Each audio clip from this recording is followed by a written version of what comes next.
to this next lecture of electricity.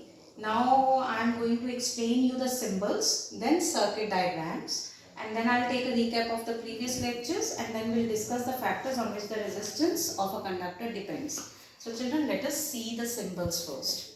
I've already told you 2 or 3 symbols here, but still I'm going to give you all the symbols today. Electric cell.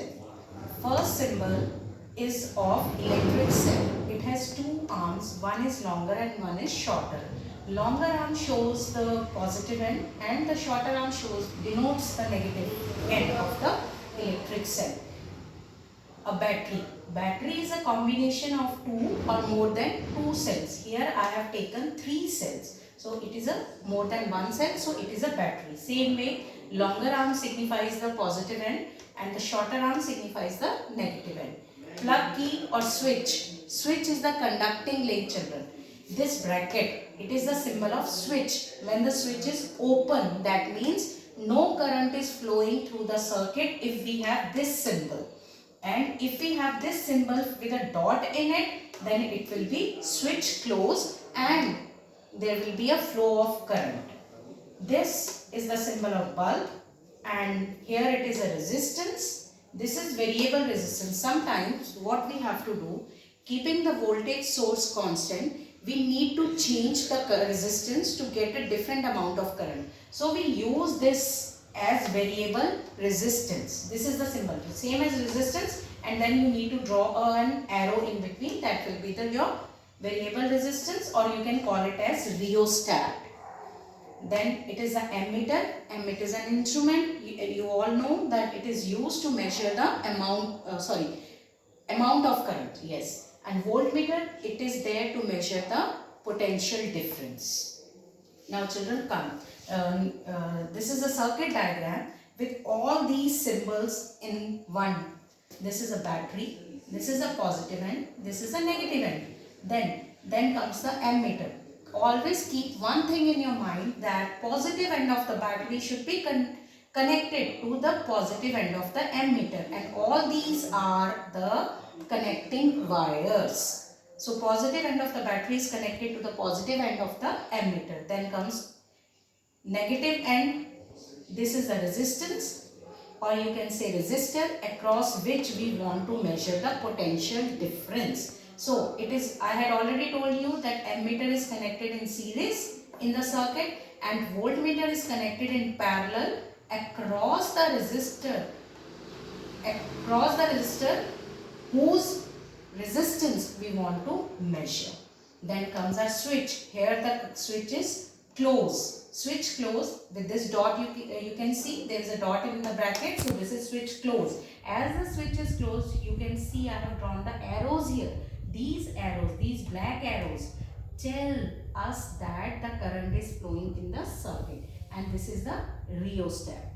This is a rheostat. So this is a complete circuit diagram with all these symbols. I can do one more thing, children. See here.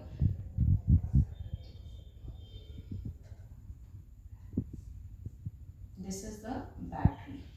Now again, this is ammeter. Positive and negative end. This is the positive end connected to the positive end of the battery. Now I'll take, these are the connecting wires. This is the resistance. Here we are going to place the voltmeter across the resistance, and this is the positive end of the voltmeter. This is the negative end of the voltmeter. Now comes the switch. Then comes our rheostat. See, but in this diagram I have not drawn the arrows. Why have I not drawn the arrows here? Because the switch is open. When the switch is open, no current will flow through the circuit. That is why I have not drawn the arrows, showing that there is no flow of electrons, no flow of charges, or you can say no flow of current in this circuit. Children, this is all about your symbols and your circuit diagram with all these symbols. Cool. Now children, in our previous videos, we had discussed about charge. Charge is the fundamental property of the matter due to which it experiences a force when it is placed close to another charge. After charge, we had done electric current. Rate of flow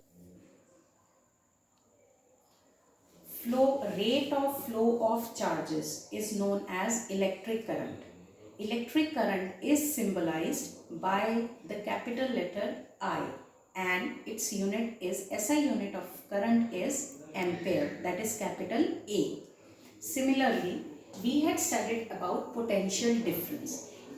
Potential difference is defined as the amount of work done in moving a unit charge from one point to another in the circuit, that in the electric field, that is known as a potential difference. The unit of potential difference is symbolized by capital letter V, and its SI unit is volt, that is also symbolized by capital letter V.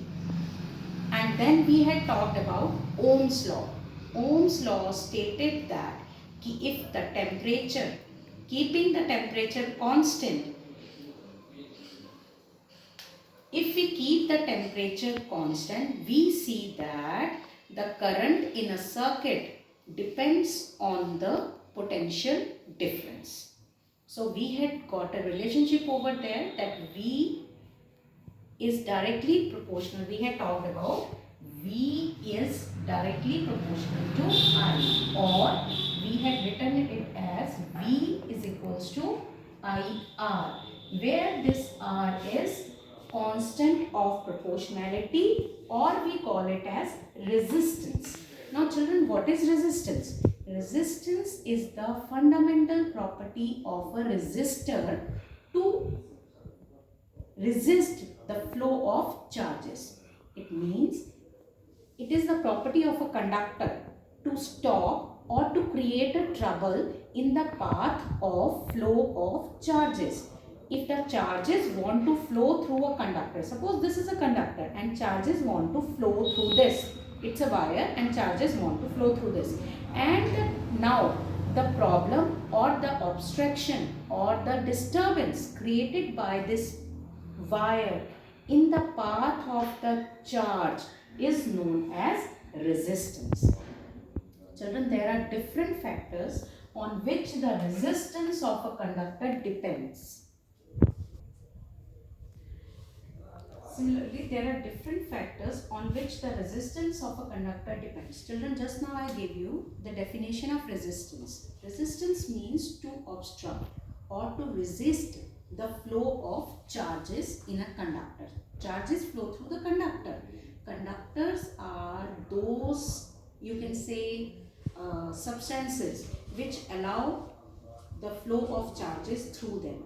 If they stop, if they do not allow the charges to flow through them, then they will be insulators. And if they partially allow the flow of charges through them, then they will be semiconductors. Now here we are going to talk about the resistance of a conductor. Factors on which the resistance of a conductor depends. First factor is the length of the conductors. Suppose children, this is one wire. This wire is 1 meter long. Okay? And when the charge starts flowing through this, charge is flowing, this wire will create trouble in the flow of charges. Suppose the resistance through this wire is R1. Now I take another wire which is 2 meter long, and again the charges start flowing through this, and we will notice this time the resistance offered or exerted by this wire is equal to, suppose that R is equal to twice of R1. It is double of the first resistance, because here the length has also become double. That means if we increase the length of the conductor, the resistance will also increase. Suppose you are passing through a tunnel, alright, and there is completely dark in the tunnel, and you are going through a car. Is there what will be the possibilities for the accident to take place if the length of the tunnel is 1 meter, and what will be the possibility of the accidents if the tunnel is 2 meter long? Which case there will be the more possibility of more accidents taking place? I think this wire, which is of double length, here it is very clear, is offering twice the resistance offered by the first wire. So it means if the length increases, length has also 2 times and resistance is also 2 times of the previous resistance. That means if the length is double, resistance is also double. That means resistance R is directly proportional to L. Here L means the length of the conductor. Directly proportional means if one factor increases, the other also increases. If this decreases, this will also decrease, as we can see here. Here the length was double, R was also double. Here length was 1, the resistance was also 1. So, this is the first factor, that is the length of the conductor on which the resistance directly proportional. Resistance is directly proportional. Now let us move towards our second factor, which is area of cross section of the conductor. Suppose this is one wire, you see.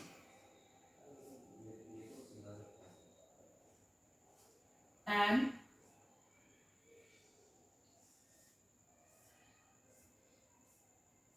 see, one is a thin wire and this is a thicker or broader wire. Children, if the water has to pass through this wire and this wire, or you can say there is a door and there are 40 people who have to pass through that door. One door which is very narrow. Is it possible for 40 people to pass through this narrow passage at the same time, or it will be easier for them to pass through this passage? I think this passage is broader than this passage. If this passage is broader, that means they will easily pass through this passage in comparison to this passage. That means here they will get more difficulty. More difficulty means more resistance. That means R is inversely proportional to area of cross section. Inversely proportional means area decreases, resistance increases. Here the passage is smooth, बहुत बड़ा area है, तो resistance area increase हुआ, resistance decrease हुआ. So that means R is inversely proportional to area of cross section of the conductor. Third is our nature of material. Third is nature of material means, suppose our conductor is made up of aluminium and another conductor is made up of copper, another is made up of, you can say, silver. So these three, if the nature of the material of the conductor is different, then the resistance offered by this material will also be different. That means I'll give you recap. Resistance is directly proportional to length, resistance is inversely proportional to area of cross section, and it is also depends on the nature of the material. If I use aluminium wire, the resistance offered by the wire will be different. If I use copper wire, the resistance offered by the copper wire will be different. If I use silver wire, that means the resistance offered by the silver wire will be different from these two materials. That means nature of the material has also a role to play in the resistance offered. Our last factor is, children, temperature. If temperature increases, resistance, what will happen to our resistance if we increase the temperature? When we increase the temperature, that means the kinetic class, children, you have studied in class 9, when we heat something, we provide the kinetic energy of the matter increases. Similarly, if we heat the wire, then what will happen? The electrons which are passing through that will get energized. If they will get energized, there will be the chances of the electrons to get collided with each other. If they are moving very fast, suppose you are running here and there with a great speed, what will be the chance chances of you to hit your friend? Will it be more when you are moving slowly, or will it be more when you are moving at a fast speed? I think, according to me, when you are moving at a fast speed, the chances of collision are great. So, if the temperature increases, then what will happen? Resistance will also increase. So, children, these are the four factors. First is length, second is area of the